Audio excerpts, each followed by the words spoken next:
Hey friends, welcome back to the channel. Today, as you can see, I am making fried chicken. I've been wanting to make this video forever, and I don't know why I haven't made it, but I'm making it today. So let's just get started.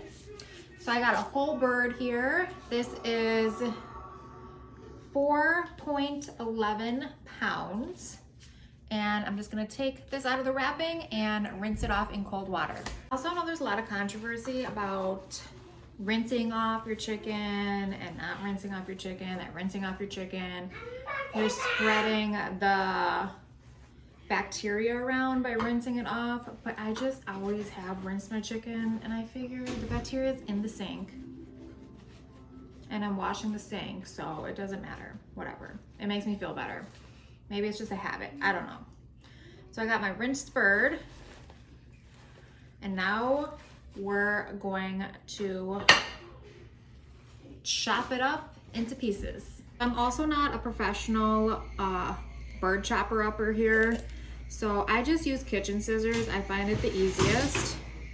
And I might not do this exactly how you're meant to do it, but it works for me, so I'm gonna do it this way. And I just cut along the bird's spine on one side, and I'm just gonna cut along the other side of the spine. So I'm just cutting the whole spine out of this bird. There's like this little thing up here. I don't know if it's cartilage or their neck bone or butt bone or whatever bone this is right here. Kind of cut it on both sides a little bit right here. That helps. I forgot about that. Yeah, you see how it lays flat now? There we go. So this is the thigh, and I'm gonna chop the thigh off here, thigh, and then other thigh.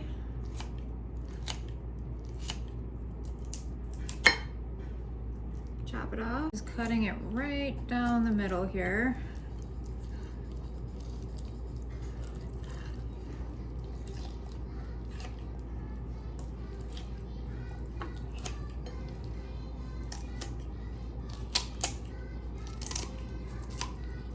All right. And then to me, the wings are the hardest part.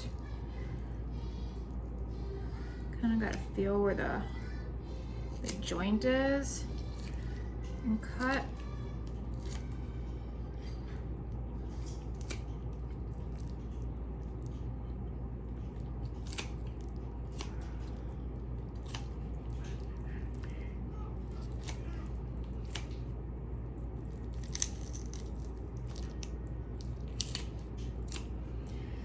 Wing. So that to me is the hardest part. Look at how big this breast is though. Got my big casserole pan out, and I'm just gonna throw the chicken in here because we gotta marinate it overnight. So if you want fried chicken, I suggest you doing this the day before, because it is best if you do it overnight. And you want it to be able to lay in there flat, like so. I had to put my hair up. So I got my little recipe book here. I love having a recipe book. Do you ever think like I need to write my recipes down instead of just having them in my brain so other people could have them? That's why I love a recipe book. Okay, let's get into the seasoning. So I have mustard powder, and I have 1 teaspoon chili powder, 1 teaspoon cumin. I have 1.5 tablespoons of salt, 2 teaspoons of garlic powder, 2 teaspoons of onion powder, 1 teaspoon of cayenne. I have a fresh ground pepper, about a teaspoon, just eyeballing this because it's hard to grind it out of a grinder and put it in a teaspoon thing. I have 1 teaspoon of sugar, 1 teaspoon of paprika. All right, now I'm just gonna stir this all together so it's all nice and mixed up. I like to give this a little taste, just to see. Tastes good. Now I'm just gonna throw it over the whole bird. So you put it all over and you just roll it around. Make sure you get everything all nice and seasoned. I like to put it on one side and then flip every piece over. And then stick it on the other side.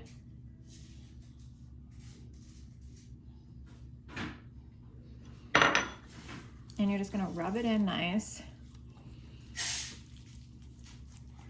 Now I have buttermilk.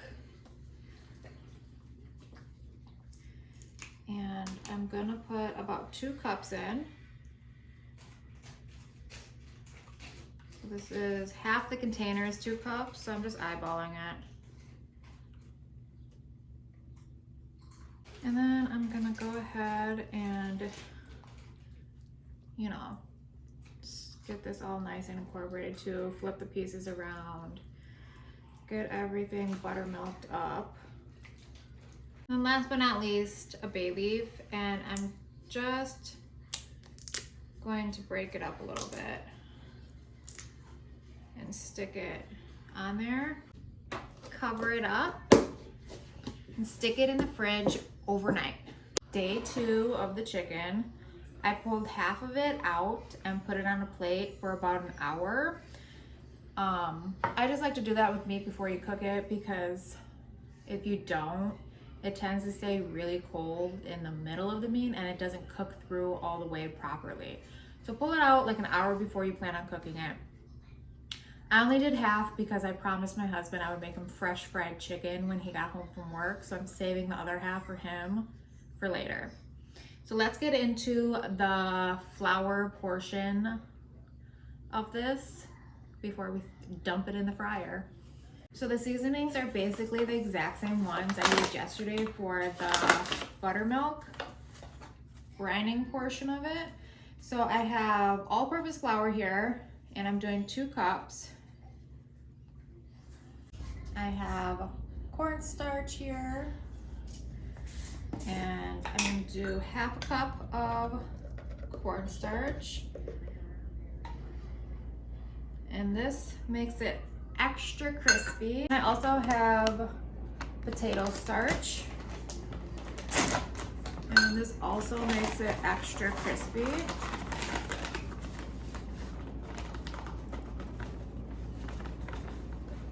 Half a cup.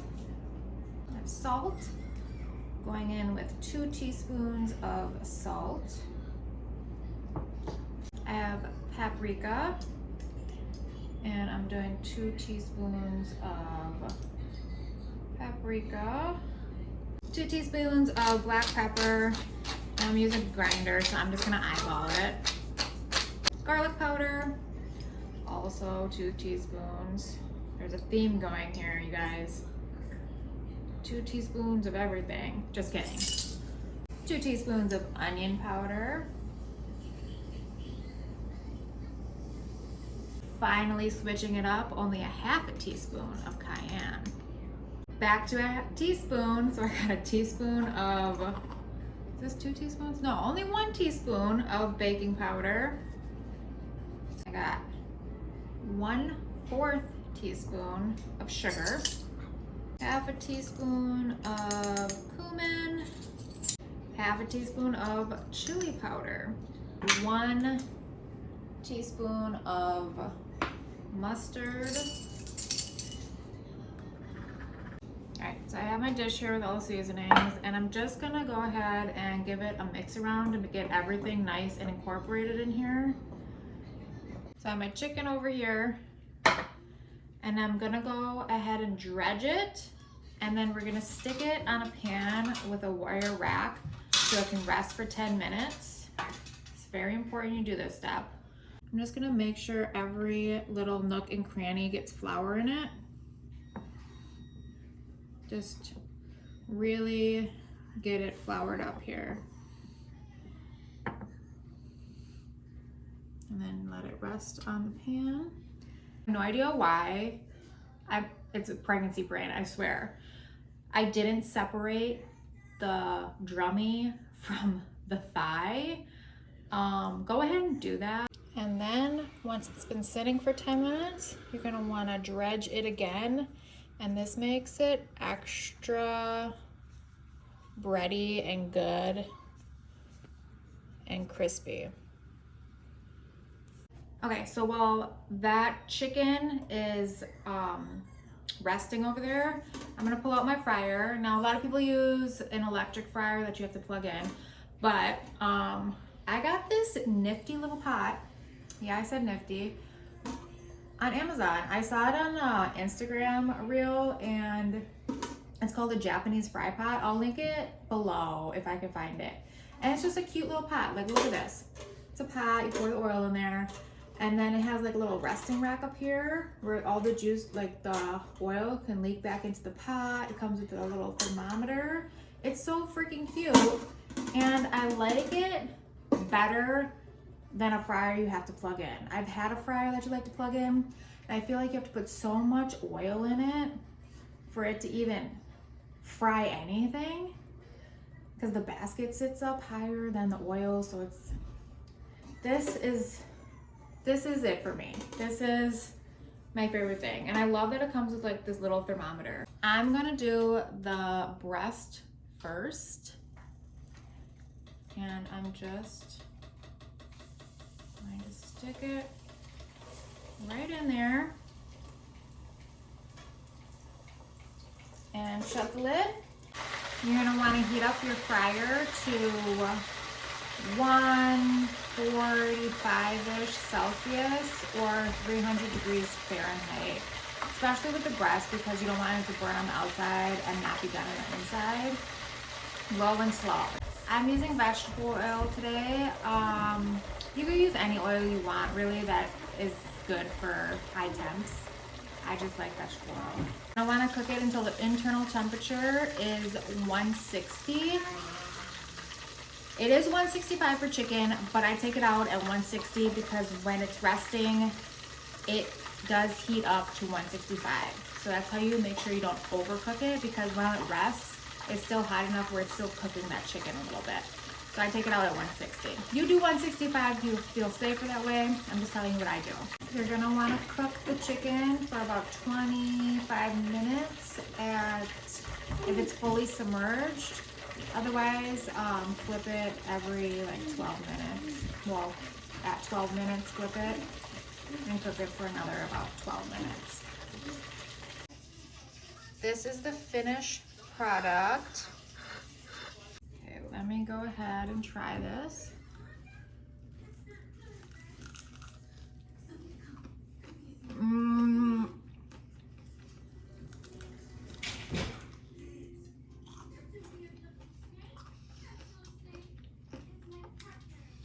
So good. Go ahead, hit that subscribe button, because you'll never know what I'm gonna make next. Thanks for much watching.